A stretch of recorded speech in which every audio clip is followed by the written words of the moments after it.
बिस्मिल्लाहिर्रहमानिर्रहीम। जी आज हम 40 बिलियन का जो स्कैम है कोहिस्तान का, उसके बारे में मुख्तसरन आपसे कुछ गुज़ारिशात पेश करता हूँ। सबसे पहली बात यह है कि इस स्कैम के जो मुहर्रकात हैं उनको देख लेते हैं। इसका जो इंटेलिजेंस सिस्टम या इसका ब्रेन जिसको कहें, जिसने इसको कॉइन किया, वो एजी का ऑफिस है। बिकॉज सैप उन्होंने बनाया था। ये सैप का G13 अकाउंट्स था और सैप 2012 में लॉन्च हुआ था। ये फेडरल का बेसिक सेंट्रल अकाउंट है जो कि पब्लिक अकाउंट्स को डील करता है। तो वहाँ से ये जो इंटेलिजेंस थी ये यहाँ से गई। ये लोग जो इसको ऑपरेट करते थे, इसकी वीकनेसेस का पता था, लिहाजा इन्होंने यहाँ से इसको इनिशिएट किया और इसमें इन्वॉल्व किया उन लोगों को जो कि इससे उनको फैसिलिटेट कर सकते थे इस स्कैम के अंदर। सबसे पहले CNW का जो लोअर स्टाफ था, क्लर्क था, जो कि चेक्स बनाता था, उसको इन्वॉल्व किया गया। और जब उसको इन्वॉल्व करने के साथ साथ डिस्ट्रिक्ट अकाउंट ऑफिस हमारा होता है जो चेक्स को क्लियर करता है, वो इसमें इन्वॉल्व किया गया। और तीसरा सबसे इम्पॉर्टेंट, बैंक्स को इन्वॉल्व किया गया। और बैंक के साथ साथ पाँचवा जो था वो ठेकेदारों को, जो कॉन्ट्रैक्टर्स थे, उनको इन्वॉल्व किया गया। तो ये 5 का जो है टोटल हेक्सागन टाइप चीज़ बनती है जिसमें जो है ये स्कैम बनता है। असल बात ये है कि ये कंसोलिडेटेड फंड है जिसमें हर तरह की अर्निंग जाती है, गवर्नमेंट्स की जाती है और सिक्योरिटी डिपॉजिट्स जाते हैं और पूरे जो प्रोविंस है उसके जाते हैं। वहाँ से अभी चुना गया कोहिस्तान को इसलिए चुना गया क्योंकि एक बड़ा दूर अफ्तारा हमारा डिस्ट्रिक्ट है जिसमें बड़े अफसर भी ऐसे जाते हैं जो कि जो इंटरेस्टेड नहीं होते वहाँ पोस्टिंग पे। तो इसलिए ये सोचा गया कि उस पर नज़र कम पड़ेगी, फ़्रॉड ज़्यादा अरसा किया जाता रहेगा और वही हुआ। ये फ्रॉड तकरीबन 7 साल तक कंटिन्यू रहा और ये 2017 में तकरीबन 18 में शुरू होता है। इसमें ज़्यादातर जो अकाउंट्स है वो पैसा जो है 2023 में ज़्यादा निकलता है और 2024 के इनिशियल ईयर्स में भी निकलता है पैसा। अच्छा, इसमें 2 चीज़ें बड़ी वाज़ेह हैं। एक तो बैंक्स ने इसलिए फ्रॉड किया कि बैंक्स के अंदर एक होती है STR, सस्पिशियस ट्रांजैक्शन रिपोर्ट। ये बैंक्स ने जनरेट करनी होती है। जब भी कोई ऐसी एंट्री आती है कि आपका अकाउंट फॉर एग्जांपल उसमें 2 करोड़ या 1 करोड़ आ रहा होता है total deposit, and all of a sudden अगर उसमें 20 करोड़ आ जाता है तो बैंक ने एक FATF के लॉ के तहत उसको जनरेट करना होता है एंट्री को। तो बैंक्स भी इन्वॉल्व थे, उन्होंने इसको जनरेट नहीं किया। इसमें कहा जाता है जी कि 40 अरब का है, कोई कहता है 200 अरब का है, हालांकि ऐसा नहीं है। ये टोटल अमाउंट तकरीबन 30 अरब के करीब है और 1 से 1.5 अरब के जो है ना बाकी जो वो है डिस्ट्रिक्ट हैं उनमें इसकी विजिबिलिटी है, जो इतलात है उसके मुताबिक। अभी देखना ये है कि इसकी बेसिक जिम्मेदारी और रिस्पॉन्सिबिलिटी किसकी बनती है। अब consolidated fund and public accounts का जो ऑर्डिनेंस है जिसके तहत फेडरल लॉ है, उसकी सेक्शन 13(2) क्या कहती है। बाकी तीनों प्रोविंसेस बाकी जो हैं उनमें कंट्रोल कंप्लीट फाइनेंस का है, रिस्पॉन्सिबिलिटी भी है और अथॉरिटी भी है, लेकिन यहाँ पे डिफरेंट है। यहाँ सेक्शन 13(2) को देखें तो कहती है controller general of account shall be responsible for its accounting as per the act of ordinance 2001। पहली जिम्मेदारी ये आ गई। दूसरी पे वो कहते हैं 13(3) जो है इसकी, ये जो फेडरल एक्ट है आपका, monies shall be release by the finance and authorise by the control general of account. Now release जब फाइनेंस का देता है तो वो डिपार्टमेंट्स चली जाती है और डिपार्टमेंट्स फिर अपने अपने अकाउंट में उसकी स्पेंडिंग करते हैं, लेकिन अथॉरिटीज़ जो है वो CGA के पास ही होती है। तो इसमें सबसे पहली बात ये है कि जो अकाउंटिंग सिस्टम जब भी कोई बनाया जाता है उसमें एक अपर सीलिंग रखी जाती है और अपर सीलिंग जब भी क्रॉस होती है तो उस पर ब्लॉक लग जाता है, फर्दर विड्रॉल नहीं हो सकते। हैरान कौन बात है कि सैप के इस अकाउंट के अंदर अपर सीलिंग रखी नहीं गई और पैसा निकलता रहा 30 बिलियन तक चला गया। तो ये बेसिक फ्लॉ था। अच्छा, इसी नौयत के ये भी बताता चलूँ कि क्योंकि ये सेंट्रल अकाउंट है, फेडरल का अकाउंट है, तो इसमें पिंडी में भी इस तरह की इतलात आई हैं, मुल्तान में भी है, शेखोपुरा में और DG खान में भी बाकायदा इसी अकाउंट में से फ्रॉड हुआ है। अगली बात ये है कि हमने क्या किया जब ये सारा फ्रॉड अनअर्थ हुआ। तो सबसे पब्लिक अकाउंट कमेटी ने इस पर एक्शन लिया। उन्होंने कहा कि पिछले 10 साल की फोरेंसिक इसके ऑडिटिंग की जाए और बाकी डिस्ट्रिक्ट की भी की जाए। गवर्नमेंट पे इसमें फ़ौरन एक्शन लिया। गवर्नमेंट ने इंक्वायरी ऑथराइज़ की। इंक्वायरी ऑथराइज़ करने के बाद हमने सबकी मीटिंग कॉल की। मीटिंग कॉल करने के बाद हमने कहा इसके प्रिवेंशन मेजर्स जो लिए जाएँ।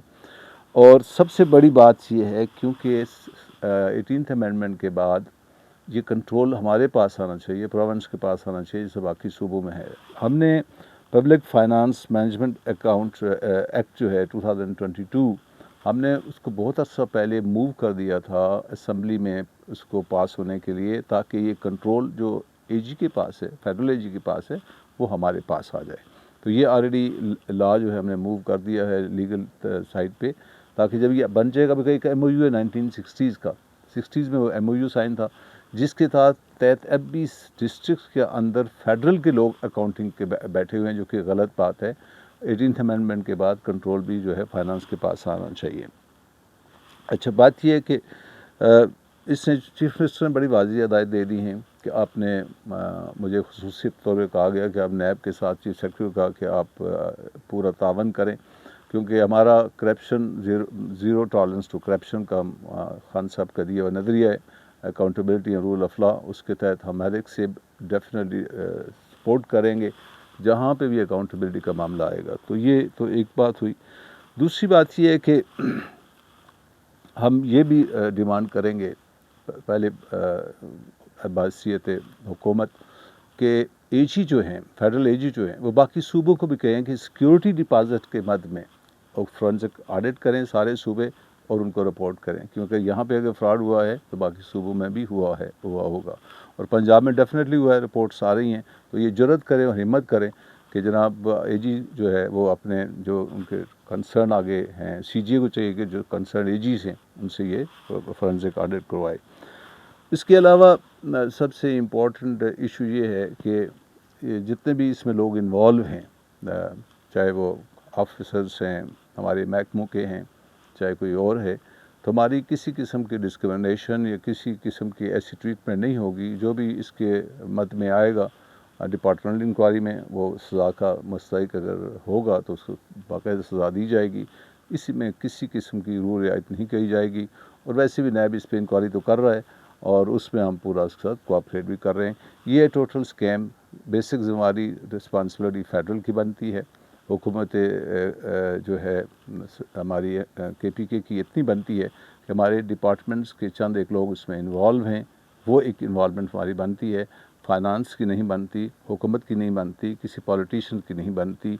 एक स्कैम था, एक फ्रॉड था जो एक मिली भगत से हुआ, और इसकी बेसिक रिस्पॉन्सिबिलिटी में फिर ये कहूँगा कि CGA और फेडरल गवर्नमेंट की है। दूसरी बात ये है कि ये जो सिक्योरिटी डिपॉजिट्स हैं ये पूरे सूबे के इसके अंदर जा रहे थे, और इसके जो कॉन्ट्रैक्ट्स होते हैं उसमें जिसको अर्नेस्ट मनी कहते हैं या सिक्योरिटी डिपॉजिट्स कहते हैं, वो जो है ना सारे विड्रॉ हुए हैं और किए गए विड्रॉ कोहिस्तान से किए गए। हालांकि कोहिस्तान से इतना डेवलपमेंट वर्क नहीं हुआ कि उसकी सिक्योरिटी डिपॉजिट जो है ना वो 30 अरब रुपए बन जाएँ, क्योंकि 30 और सिक्योरिटी डिपॉजिट का मतलब ये है कि तकरीबन 300 अरब रुपए के प्रोजेक्ट्स वहाँ पे लॉन्च किए गए। हालांकि ऐसी बात नहीं है। हुआ ये है कि सिक्योरिटी डिपॉजिट सारे सूबे के जो जा रहे थे, और इवन जो सिक्योरिटी डिपॉजिट अगर वहाँ पे ड्राई अप भी कर गए थे कि जो जमा हुए हैं, तो उससे भी ज़्यादा विड्रॉ इसलिए हो गए कि CGA जो था, जो AG था, उसने कहीं से अप्रोप्रिएट भी किए हैं। इसमें यह भी इतलात है कि उन्होंने दूसरे अकाउंट से अप्रोप्रिएट करके इसमें डाले हैं ताकि वो एक फ़्लो चलता रहे, क्योंकि लोग इसमें इन्वॉल्व थे। और दूसरी बात ये है कि 2023 में इतलात ये हैं कि जो इनका CGA था उसने AG को यहाँ लिखा था कि इस अकाउंट के अंदर कोई खदशात है कि फ़्रॉड हो रहा है तो उसको चेक करें। उस पर क्या एक्शन हुआ ये भी AG को जवाबदेह होना चाहिए। तो ये बहुत सारे सवालात हैं जो नैब ने सैब से पूछने हैं, CGA से पूछने चाहिए और AG से पूछने चाहिए। और सबसे बड़ी बात यह है कि नैब की इंक्वायरी में आज तक अभी तक ना किसी हमारे पॉलिटिशियन को बुलाया गया, ना हमारे फाइनेंस के किसी बंदे को इंक्वायरी में शामिल किया गया। क्योंकि अगर नेटवर्किंग में कहीं फाइनेंस हमारा आ रहा होता तो डेफिनेटली उसके अंदर फिर उन्हें फाइनेंस को भी समन करना था। अभी तक AG का बंदा ही अरेस्ट हुआ है जो इसमें मास्टरमाइंड था। और इस हमारे मुतल्लिका जो एक डिपार्टमेंट है CNW उसका है, और जो हमारा फेडरल का डिस्ट्रिक्ट का जो अकाउंटिंग ऑफिसर है वो है, और वो भी जो है ना वो फेडरल का था वहाँ पे, और बैंक्स हैं और ठेकेदार हैं। तो इस 5 के ग्रुप में सिर्फ एक CNW का डिपार्टमेंट्स का बंदा इन्वॉल्व है। अभी इसके बाद और भी इतलात हैं, शायद PHE का भी इस तरह का स्कैम सामने आया, उस पर ऑर्डर कर रहे हैं, फोरेंसिक ऑडिट गवर्नमेंट ने ऑर्डर दे दिया है, और उसमें बाकी डिस्ट्रिक्ट में भी कर रहे हैं। तो अगर वो इस तरह की कोई चीज़ हुई तो हम उसको इंशाअल्लाह अनर्थ करेंगे और इस स्कैम को जो है ना कोशिश करेंगे इससे लर्न करके हम सिस्टम को भी ठीक करें, जिसकी हम काफ़ी कोशिश कर रहे हैं। सिस्टम को ठीक इस तरह से कर रहे हैं कि इसको अभी हमने कहा है एजी को कि एक तो इसको ब्रेक कर दिया जाए, मुख्तलिफ अकाउंट्स के अंदर 4-5 हेड्स के अंदर इसकी बुक कीपिंग को इम्प्रूव किया जाए और सबसे बड़ी बात ये की जाए कि फ़ाइनेंस की कंप्लीट अकाउंटिंग की ज़िम्मेवारी और अथॉरिटी भी हमारे पास आ जाए। Thank you.